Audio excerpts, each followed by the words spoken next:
வணக்கம் மக்களே. சின்ன மருமகள் நாடகத்தில் அடுத்து என்ன நடக்கும் என்பதனை பார்க்கலாம் வாங்க. அதுக்கு முன்னாடி நீங்க நம்ம சேனலை சப்ஸ்கிரைப் பண்ணாமல் இருந்தால் உடனே பண்ணிடுங்க. கேடு கெட்ட வேலைகளை செஞ்சுகிட்டு இருக்க சாவித்திரி தாமரை மூஞ்சில கரியை பூசி இந்த வீட்டை விட்டே துரத்தி அடிச்சா நல்லா இருக்கும்னு நீங்க நினைச்சீங்கன்னா இந்த கதைக்கு ஒரு லைக் பண்ணுங்க. சின்ன மருமகள் சீரியல் நேயர்களுக்கு வணக்கம். சின்ன மருமகள் சீரியலோட வரக்கூடிய எபிசோடு எப்படி வரும்னு பார்க்கலாம். ஆறுமுகம் செல்லப்பாண்டியவும் வசந்தியவும் சந்திச்சு தன்னோட அக்காவை காப்பாத்தினதுக்காக நன்றி சொல்லணும் அப்படின்னு ஆறுமுகத்தோட அக்கா செல்வியை கூட்டிக்கிட்டு செல்லப்பாண்டி வீட்டை தேடி போறாங்க. ஆனா அதே நேரம் செல்லப்பாண்டியும் வசந்தியும் தமிழ் செல்வி நடத்துற சுமங்கலி பூஜைக்காக ராசாங்கத்தோட வீட்டுக்கு போயிருக்காங்க. செல்லப்பாண்டி வீடு பூட்டி இருக்கு.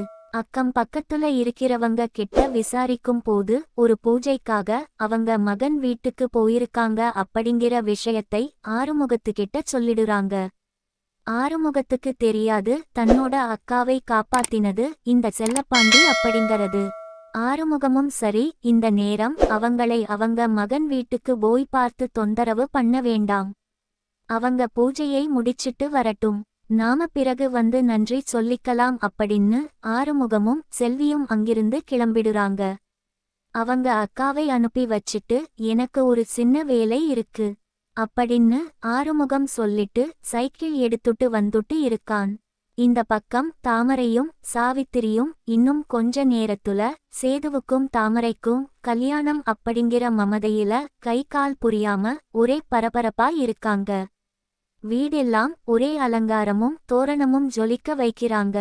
இப்படி சாவித்திரியும் தாமரையும் பண்ணக்கூடிய இந்த வேலை சுத்தமாவே யாருக்குமே பிடிக்கல.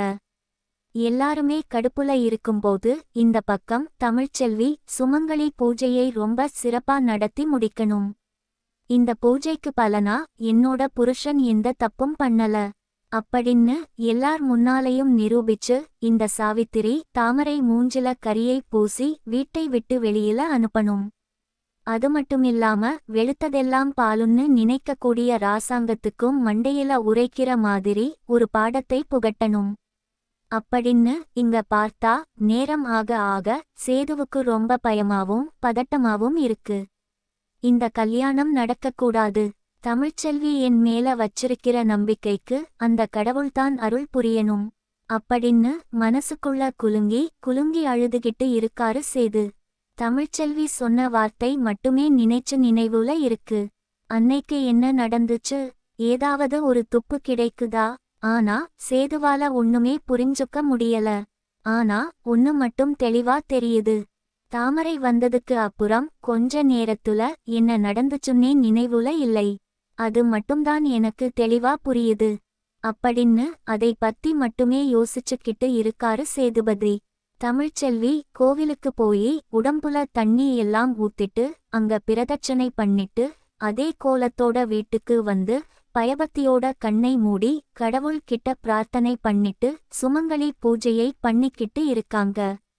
கொஞ்ச நேரத்துல தமிழ்ச்செல்வி கொட்டாயில ஊர்ல இருக்கிற எல்லா சுமங்கலிகளும் பூஜையில கலந்துக்கிறதுக்காக வந்துறாங்க.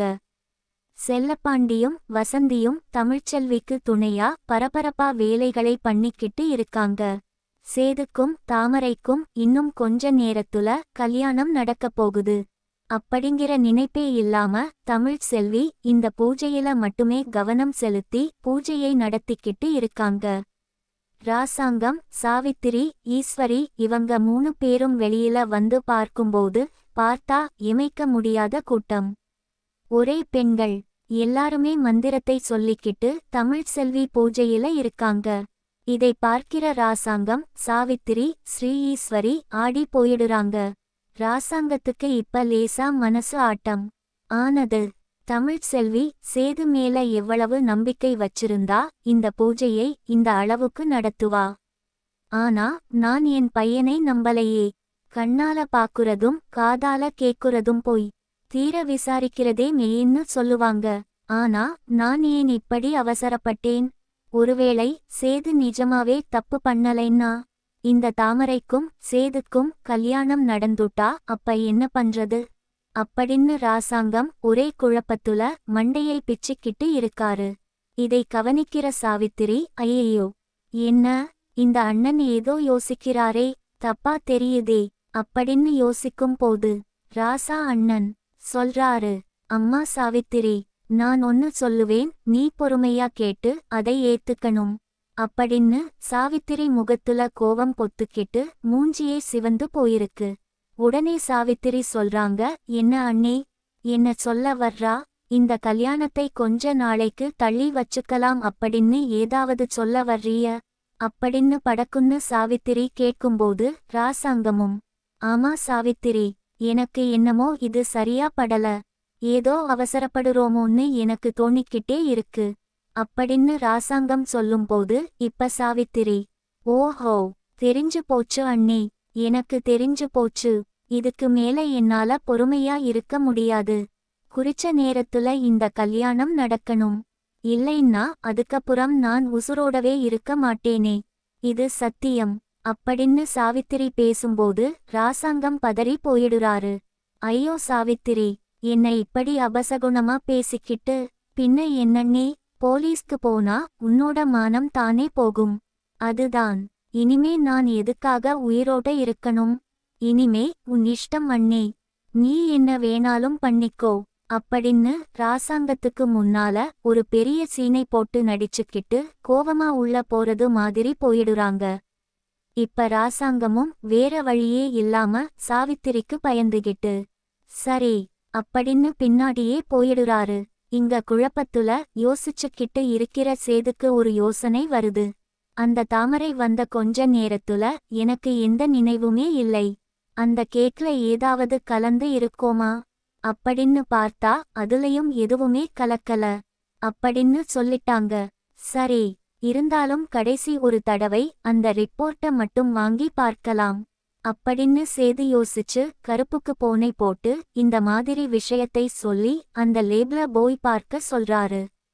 சரி சேது, எனக்கும் அதுலதான் ஏதோ ஒரு விஷயம் இருக்கு அப்படின்னு சந்தேகமா இருக்கு சேது, எதுக்கும் நான் ஒரு 8 போய் அந்த லேபிள போய் விசாரிச்சு பார்க்கிறேன் அப்படின்னு கருப்பு கிளம்புறாரு. கருப்பு அந்த லேபுக்கு போறாரு. அங்க போய் பார்த்தா அந்த டெக்னீசியன் அங்க இல்ல, அங்க இருக்கிற இன்னொரு ஆளுதான் இருக்காரு.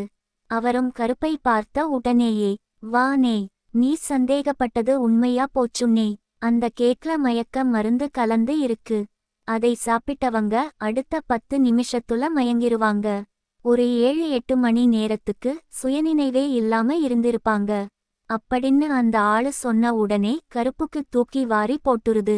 ஏய், நீ என்னப்பா சொல்ற, நீ சொல்றது உண்மையா?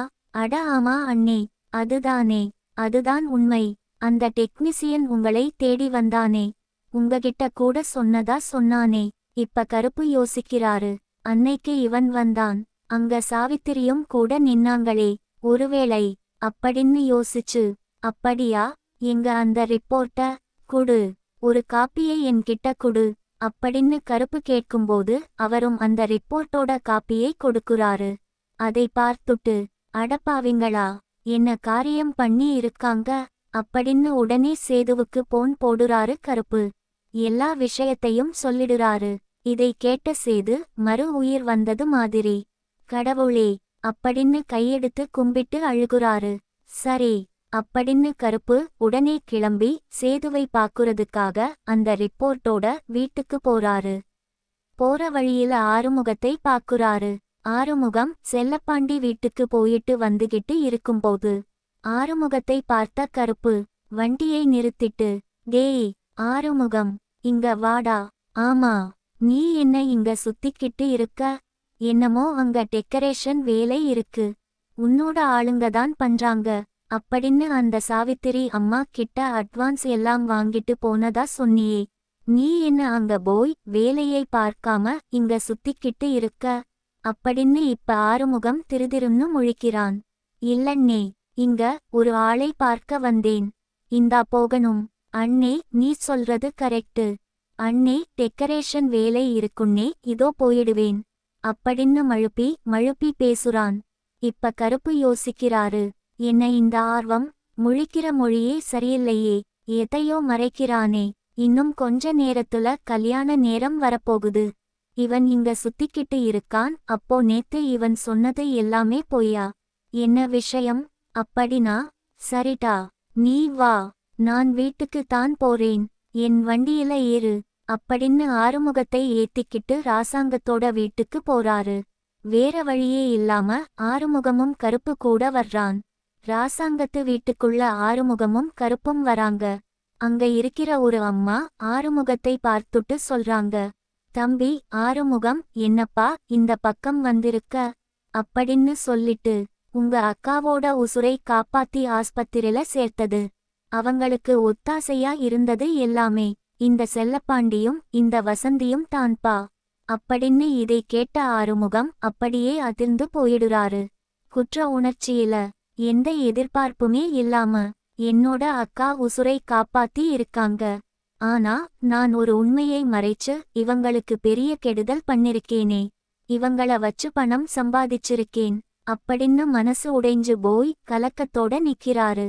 கருப்பு பூஜையில இருக்கிற தமிழ் கிட்ட போயி, அம்மா தமிழு, நீ கும்பிடுற சாமி உன்னை கைவிடல, தமிழு உன்னோட நம்பிக்கை வீண் போகல அப்படின்னு அந்த ரிப்போர்ட்ட தமிழ் கிட்ட காமிக்கிறாங்க.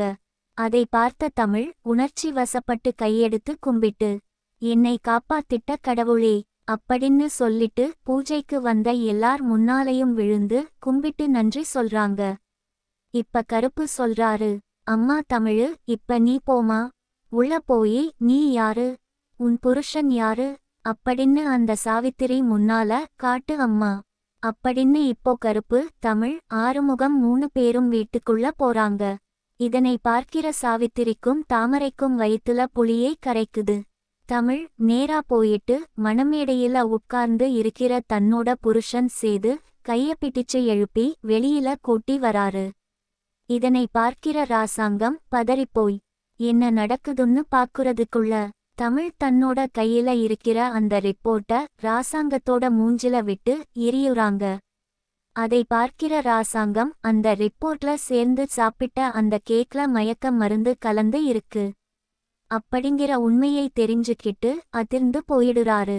இப்ப ஆறுமுகம் சொல்றான், என்ன நடந்துச்சு? இதுக்கு முன்னால சேதுக்கும் தமிழ் செல்விக்கும் நடந்த கல்யாணத்துல போலீஸ்க்கு போன் போட்டு ராசாங்கத்தை ஜெயிலுக்கு அனுப்பி வச்சது தாமரைதான் அப்படிங்கிற உண்மையையும் ஆறுமுகம் சொல்றான்.